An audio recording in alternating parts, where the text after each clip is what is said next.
नमस्कार आंगनबाड़ी सेविका सहायिका बहनों। तो आज मैं आपको खुशखबरी देना चाहूँगी, यानी केंद्र सरकार की तरफ से क्या खुशखबरी आई है, क्या उस खुशखबरी में हमें कुछ मिलेगा या नहीं मिलेगा। तो आइए वीडियो को पूरा देखें लास्ट तक। और मैं सभी बहनों से कहना चाहती हूँ कि सभी बहनें अपने अपने ज़िले में जिला अध्यक्ष जो हैं वो सभी 3 दिन का यानी जो धरना है 30 और 1 और 2 तक का, तो उसके लिए यानी मांगे अपना ज्ञापन दें और अनुमति लें। उसके बाद आप अगर इससे भी बात नहीं बनती है तो बहनों हमें 14-13 तारीख को फिर से लखनऊ जाना होगा। इस चीज़ को विशेष ध्यान दें। अब मैं आपको जो आदेश दिखाना जा रही हूँ वो देख लें। और बहनों शाम को वीडियो कल मैं नहीं दे पाई किसी कारणवश, लेकिन आज शाम को वीडियो अवश्य दूंगी क्योंकि PDF ज़्यादा हो चुके हैं, समय के कारण कल वीडियो नहीं आ पाई। तो निदेशालय बाल विकास सेवा एवं पुरस्कार उत्तर प्रदेश लखनऊ 19/9/2024 का आदेश है बहनों। समस्त जिला कार्यक्रम अधिकारी प्रभारी कार्यक्रम अधिकारी उत्तर प्रदेश, और इसका विषय है उत्तर प्रदेश राज्य में वर्ष 2025 तक 100% जन्म मृत्यु पंजीकरण का लक्ष्य प्राप्त करने के संबंध में। तो यानी 2025 यानी आपका अब अक्टूबर आने वाला है और 2-3 महीने बचे हैं आपके। तो 2025 तक आपको क्या करना है, जन्म मृत्यु पंजीकरण का लक्ष्य है जो प्राप्त कर लेना है, यानी पोर्टल पर सभी कर देना है। तो उपयुक्त विषय का अवगत कराना है कि मुख्यमंत्री उत्तर प्रदेश कार्यालय के पत्रांक संख्या दिनांक 4/9/2024 के द्वारा अवगत कराया गया है कि उत्तर प्रदेश राज्य में वर्ष 2025 तक 100% जन्म और मृत्यु पंजीकरण का लक्ष्य प्राप्त करने हेतु आंगनबाड़ी कार्यकर्ती द्वारा अपने क्षेत्र में होने वाले समस्त जन्म एवं मृत्यु की घटनाओं को स्थानीय रजिस्ट्रार से पंजीकरण कराते हुए अपने विभागीय पंजिका पोर्टल पर भी अंकन सुनिश्चित करेंगी। अब देखिए आंगनबाड़ियों के पास एक और काम बढ़ कर के आ गया कि यानी जो जन्म मृत्यु जो आप रजिस्टर में अंकित करती हैं उसको आपको ऑनलाइन पोर्टल पर करवाना होगा। अतः उक्त के अनुपालन हेतु आपको निर्देशित किया जाता है कि आप अपने स्तर से अपने अधीनस्थ को उक्त निर्देश का अनुपालन करने हेतु निर्देशित करना सुनिश्चित करें। आशा सिंह उप निदेशक। तो ये देखिए निकला हुआ है ये बहनों, आपको बहुत जल्दी करना है कार्य। आज आपकी 28 तारीख हो चुकी है। तो जन्म मृत्यु प्रमाण जो होते हैं यानी कितने बच्चों ने इस वर्ष जन्म लिया, आपके पास जो आबादी है उसमें सब पता चलता है कितने ने जन्म लिया कितनी मृत्यु हुई, तो वो सभी ऑनलाइन अब करने होंगे। अब मैं आपको दूसरे आदेश की तरफ ले चलती हूँ।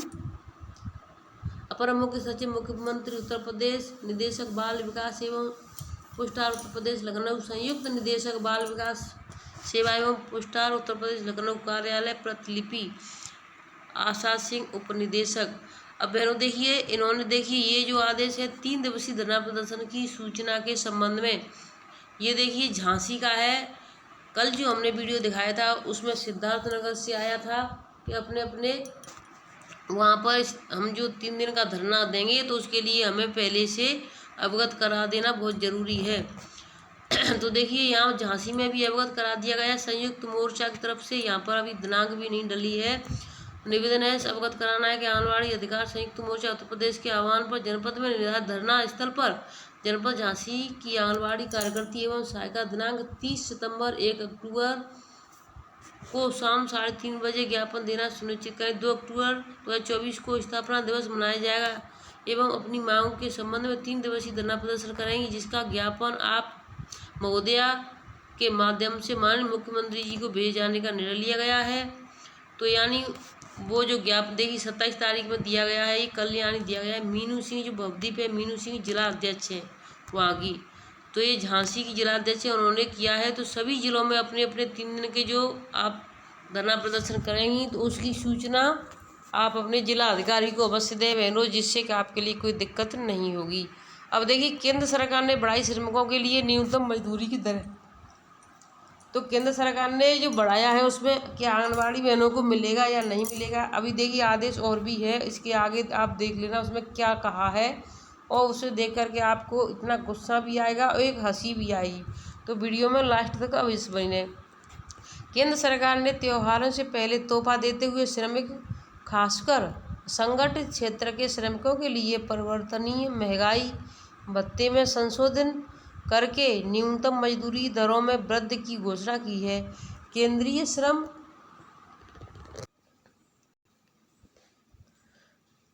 वृद्धि की घोषणा की है। केंद्रीय श्रम एवं रोजगार मंत्रालय ने गुरुवार को बताया कि नई न्यूनतम मजदूरी की दर के अनुसार क्षेत्र ए में निर्माण, झाड़ू, सफाई और लदान में कार्यरत अकुशल श्रमिकों के लिए न्यूनतम मजदूरी दर 783 रुपये प्रतिदिन।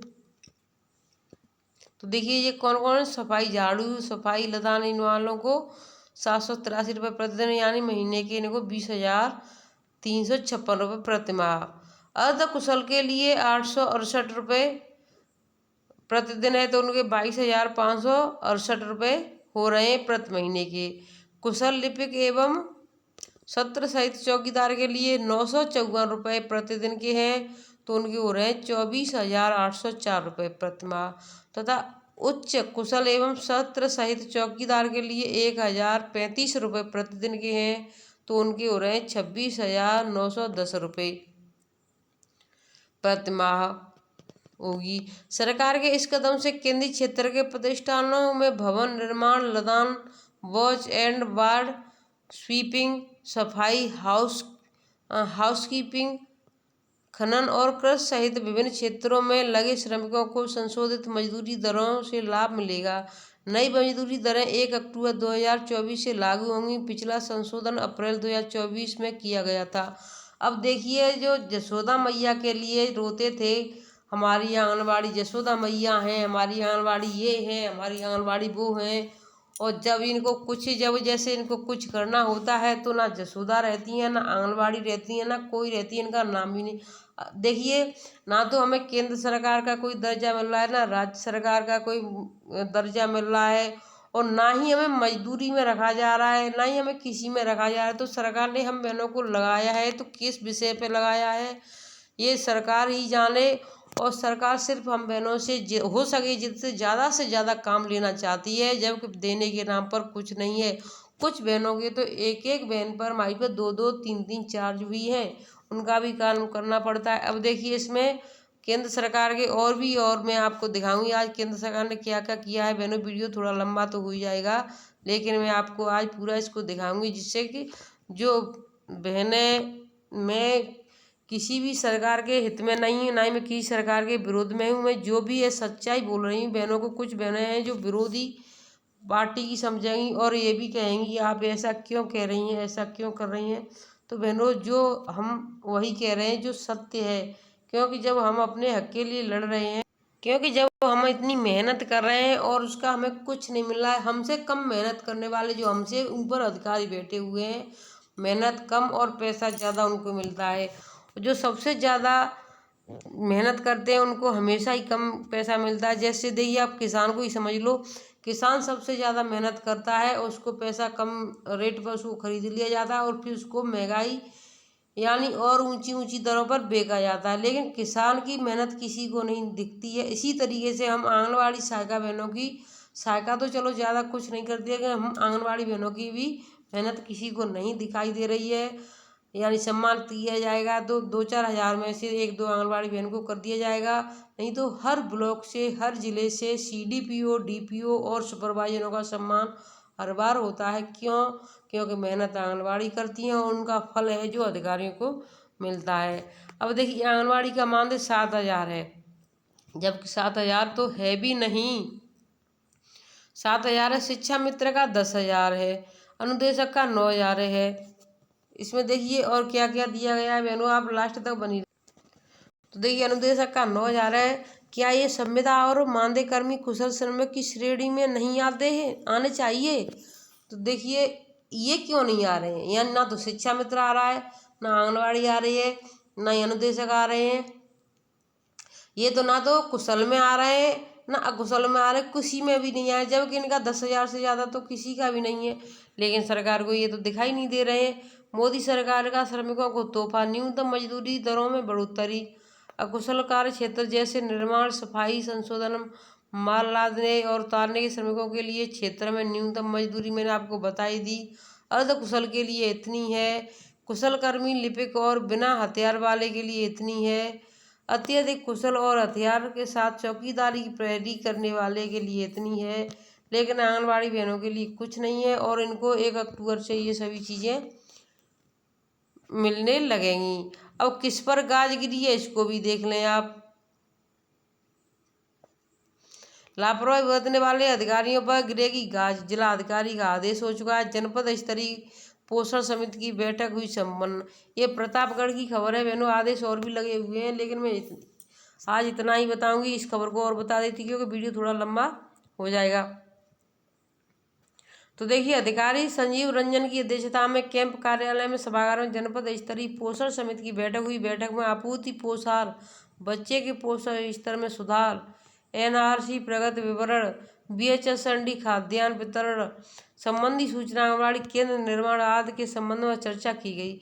जिलाधिकारी ने बाल विकास परियोजना अधिकारियों व अन्य संबंधित अधिकारियों को निर्देशित किया कि वे अपने अपने क्षेत्रों में अंतर्गत संचालित आंगनबाड़ी केंद्रों पर जाएं और निरंतर मॉनिटरिंग करके सरकार द्वारा प्रदत्त सभी सुविधाएं बच्चों एवं महिलाओं को उपलब्ध कराएं। उन्होंने समस्त सीडीपीओ को निर्देशित किया कि विशेष संचारी रोग नियंत्रण अभियान के अंतर्गत घर घर जाकर भ्रमण कर संचारी रोग अभियान के कार्यों में सुधार लाएं। अन्यथा की स्थिति में सीडीपीओ के विरुद्ध कार्रवाई सुनिश्चित की जाए। आंगनबाड़ी केंद्रों पर पोषण अभियान के तहत कराए जा रहे कार्यों के बेहतर ढंग से कराएं। कार्यों में शिथिलता बरती जाएगी तो उनकी जिम्मेदारी तय करते हुए उनके विरुद्ध कड़ी कार्रवाई की जाएगी। बैठक में मुख्य विकास अधिकारी डॉक्टर दिव्या मिश्रा, अपर जिलाधिकारी त्रिभुवन विश्वकर्मा, जिला विकास अधिकारी कृष्ण कुमार, जिला कार्यक्रम अधिकारी ज्योति विशाख, देखिए तो आधे अधिकारी, प्रभारी चिकित्सा अधिकारी, अन्य संबंधित अधिकारी उपस्थित रहे। तो यहाँ पर सब जो भी जहाँ भी जाएगा सिर्फ आंगनबाड़ी के लिए, आंगनबाड़ी पर ही हर चीज़ की। अब बहनों देखिए, यूपी में एक साथ 3 तरह की बीमारियों का प्रकोप चल रहा है, तो आप अपने बच्चों को अच्छे से ढक कर के रखें, पूरी आस्तीन के कपड़े पहनाएं। ढकने का मतलब ये नहीं कि आप पैक करके रखें, उसकी यानी सांस भी न लेने दें। तो देखिए 3 कौन कौन सी बीमारी हैं ये भी हम आपको बता देते हैं। 3 बीमारियों का नाम मलेरिया, डेंगू और चिकनगुनिया। तो यहाँ पर आप देख सकते हैं ये 3 बीमारी एक साथ चल रही हैं, जो कि बहुत ज़्यादा, यानी जो 2023 में थी उससे 3 गुना ज़्यादा और 4 गुना ज़्यादा बढ़ कर के इस साल और ज़्यादा केस आए हैं। तो आप अपने आप को स्वस्थ रखें। अब देखिए, बायोमेट्रिक व्यवस्था सभी पर लागू होगी। तो ये हम आंगनबाड़ी बहनों पर पहले से ही लागू है, लेकिन जिन पर नहीं है, चाहे वो कोई भी हो, जो जुलाई 2019 का सचिवालय में बायोमेट्रिक उपस्थिति प्रणाली समस्त अधिकारियों एवं कर्मचारियों पर लागू की गई है। तो यानी इसको चल रही है। देखिए, टीचरों के लिए बोला था, लेकिन टीचरों ने मना कर दिया, उन पर लागू नहीं हो पाई, लेकिन अब आंगनबाड़ियों पर लागू हो गई, क्योंकि बहनें डरती हैं। उन्हें पता है कि महिलाओं को डरा धमका कर किसी भी तरीके से कार्य करवाया जा सकता है। उनके साथ कोई जेंट्स नहीं है, कहीं लड़ने नहीं जा सकती हैं। जो लड़ती हैं, भीड़ करती इकट्ठा, तो उनको पता किस तरीके के धमका करके तुम्हारी नौकरी ख़त्म कर देंगे, ये कर देंगे, वो कर देंगे। और हमारी एक आंगनबाड़ी बहन के घर वालों ने उनको जला करके पता नहीं क्या हुआ, तो हमारी एक बहन ख़त्म हो चुकी है तो संबल से। तो हमारी उस बहन के लिए हमारी कमेंट बॉक्स में ओम शांति अवश्य लिखें। तो हम आपको फिर मिलेंगे नई अपडेट के साथ। तब तक के लिए आप खुश रहें, स्वस्थ रहें और सुरक्षित अवश्य रहें। बहनों, एक जो खुशखबरी है, ये वाली खुशखबरी सभी के लिए है, क्योंकि आप आंगनबाड़ी बहनों के घर में कोई न कोई आपके घर से शिक्षा मित्र अवश्य होगा। शिक्षा मित्रों को जल्द मिलेगा मूल विद्यालय में वापसी का विकल्प।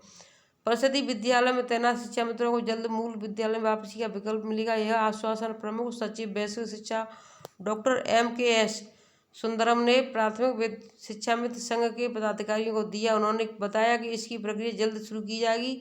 प्रमुख सचिव वैश्विक शिक्षा में बृहस्पतिवार को संघ पदाधिकारियों ने विधानसभा स्थित कार्यालय में मुलाकात की। उनका नेतृत्व कर रहे शिक्षक MLC श्री चंद शर्मा ने बताया कि शिक्षा मित्रों को घर से काफ़ी दूर जाना पड़ता है, उन्होंने मानदेय भी कम मिलता है। ऐसे में शिक्षा मित्रों को मूल विद्यालय वापस जाने और महिला शिक्षा मित्रों को ससुराल के पास के विद्यालय आवंटित किया जाए, इस पर प्रमुख सचिव ने सकारात्मक कार्रवाई का आश्वासन दिया। इसी तरह शिक्षा मित्रों के मानदेय में वृद्धि व चिकित्सा सुविधा देने के मुद्दे पर प्रमुख सचिव ने शासन स्तर पर वार्ता कर जल्द सकारात्मक कार्रवाई करने का आश्वासन दिया। इस दौरान उप प्राथमिक शिक्षा मित्र संघ के प्रदेश अध्यक्ष शिव कुमार शुक्ला, प्रदेश महामंत्री सुनील कुमार, प्रदेश मंत्री अरविंद वर्मा, कोषाध्यक्ष रमेश